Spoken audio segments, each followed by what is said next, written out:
Urea के बाद अगर किसी खाद का सबसे ज्यादा डिमांड है तो वो है डीएपी, स्पेशली इस सीजन में यानी रबी सीजन में, जो कि मानसून के बाद शुरू होता है, यूजुअली मिड नवंबर से। तो आपको पता ही होगा इस सीजन का जो मेन फसल है वो है गेहूं, मकई, आलू। ये सब जो है इस सीजन का मेन फसल है। अब फसल लगेगा तो खाद की जरूरत होगी, और खाद की जरूरत होगी तो किसान कहाँ जाए? दुकानदार के पास। और आपको पता ही होगा कि दुकानदार के पास अभी डीएपी का स्टॉक है ही नहीं, डीएपी का स्टॉक अभी नहीं है। जबकि डीएपी इस समय सबसे ज्यादा जरूरी है, क्योंकि डीएपी जो है वो रूट में ग्रोथ लाता है और बीज को जल्दी अंकुरित करता है। तो बहुत सारे ऐसे किसान हैं जिनका खेत 1 महीने से तैयार है, लेकिन खाद नहीं मिलने के कारण अभी तक बुआई नहीं हुई है। और अभी कुछ महीने पहले जब धान का रोपाई हो रहा था और यूरिया का सबसे ज्यादा जरूरत था, घंटों खड़े रहने के बाद भी यूरिया नहीं मिला। ऐसा नहीं कि सब जगह नहीं मिला, बहुत सारे ऐसे जगह जहाँ पे यूरिया मिला, लेकिन बहुत सारे ऐसे भी जगह जहाँ पे यूरिया नहीं मिला। और किसान जिनको कि 5 बोरा यूरिया की जरूरत थी, उनको सिर्फ 1 बोरा यूरिया से संतुष्ट होना पड़ा, और अब डीएपी की खिलाफ। वैसे किसान का ऑलरेडी बहुत नुकसान हो चुका है इस बार के बाढ़ पानी में। इस बार जो कोसी क्षेत्र में जो बाढ़ आया था उससे काफी फसल बर्बाद हुआ और किसान का काफी नुकसान ऑलरेडी हो चुका है। अब एक और प्रॉब्लम यानी कि डीएपी का शॉर्टेज। लेकिन क्वेश्चन ये है कि इस प्रॉब्लम का जिम्मेदार है कौन? दुकानदार, किसान, गवर्नमेंट, सप्लायर? देखिए, सप्लायर का काम है डिमांड को पूरा करना। किसका काम है डिमांड को पूरा करना? सप्लायर। यानी कि जो किसान का जो डिमांड है डीएपी का, उसको पूरा करना किसका काम? सप्लायर का काम है। लेकिन अब ये भी क्वेश्चन है कि सप्लायर है कौन? अगर किसान के लिए दुकानदार सप्लायर है तो दुकानदार के लिए डिस्ट्रीब्यूटर, डिस्ट्रीब्यूटर के लिए स्टेट गवर्नमेंट, स्टेट गवर्नमेंट के लिए सेंट्रल गवर्नमेंट, और सेंट्रल गवर्नमेंट किस पे डिपेंडेंट है? फैक्ट्री पे। और फैक्ट्री कहीं ना कहीं जो निर्भर है वो है वापस किसान पे, क्योंकि किसान ही है जो कुछ ना कुछ रॉ मटेरियल जो है वो फैक्ट्री को प्रोवाइड करता है। तो एक टोटल एक चैन है जिसमें कि किसान से लेकर फैक्ट्री तक सब शामिल है, और ये एक ऐसा चैन है जो कि किसान से ही शुरू होता है और किसान पे ही जाके खत्म होता है। लेकिन क्वेश्चन ये है कि जिम्मेदार कौन है? देखिए, सब एक दूसरे पे डिपेंडेंट है, तो कोई एक कैसे जिम्मेदार हो सकता है?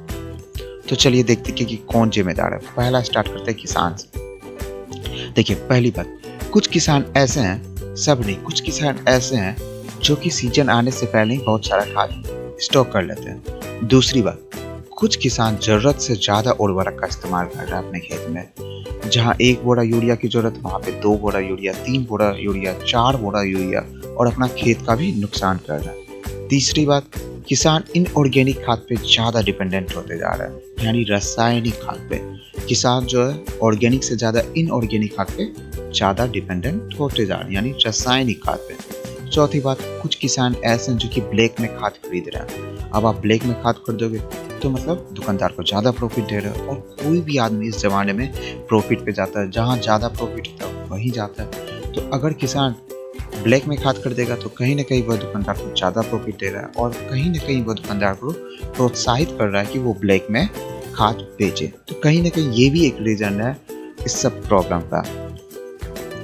अब अगर हम रिटेल लेवल की बात करें तो कुछ दुकानदार ऐसे हैं जिनके पास 1000 बोरा से ज्यादा डीएपी है, और कुछ दुकानदार ऐसे भी हैं जिनके पास 10 बोरा डीएपी नहीं है।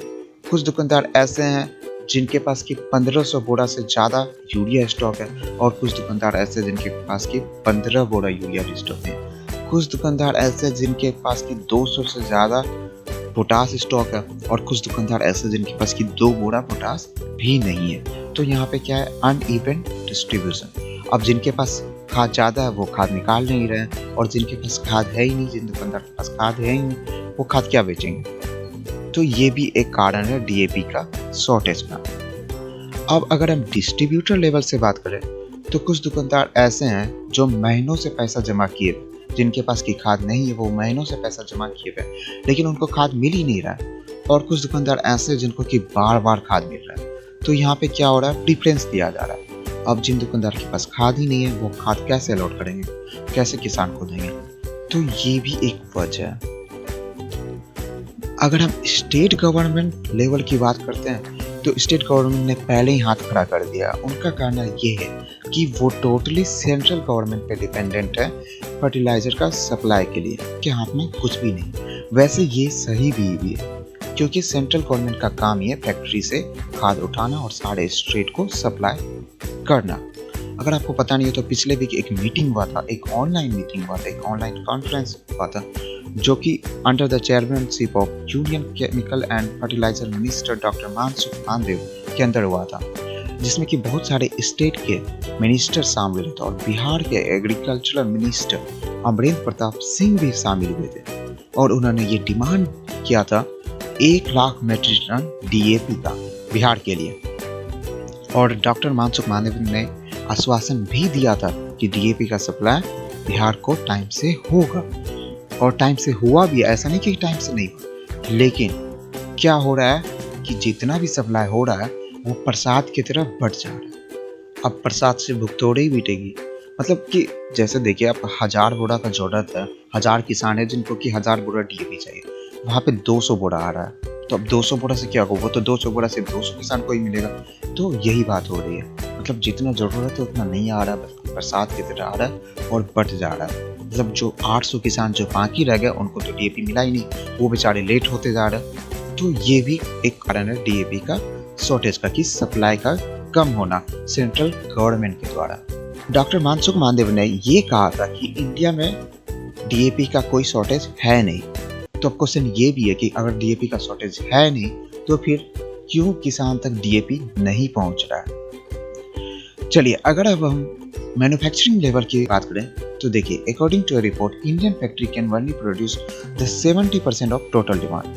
तो इंडियन फैक्ट्री जो है वो 70% टोटल डिमांड का जो डिमांड है उसका सप्लाई कर पाती है, मतलब 30% जो वो सप्लाई नहीं कर पाती। और इंडियन गवर्नमेंट को जो है उसके लिए इंपोर्ट करना पड़ता है, मतलब बाहरी इंटरनेशनल मार्केट पे डिपेंडेंट रहना पड़ता है। तो आई थिंक ये भी एक कारण है डीएपी का शॉर्टेज का। अब क्योंकि देखिए बाहर से जो खाद आते हैं उसका क्वालिटी जो होता है वो बहुत अच्छा नहीं होता है। दूसरी बात, इंडिया से पैसे विदेश जाते हैं, तो ये सब भी एक कारण है डीएपी का शॉर्टेज का। तो चलिए दोस्तों, मैं आपको 6 कारण टोटल बता चुका हूँ डीएपी का शॉर्टेज का। तो आपको अगर और कोई कारण पता हो तो आप ज़रूर बताइए हमें कमेंट सेक्शन में। अगर आपको अच्छा लगा हो वीडियो तो लाइक कीजिएगा और चैनल को सब्सक्राइब कीजिएगा। Thank you.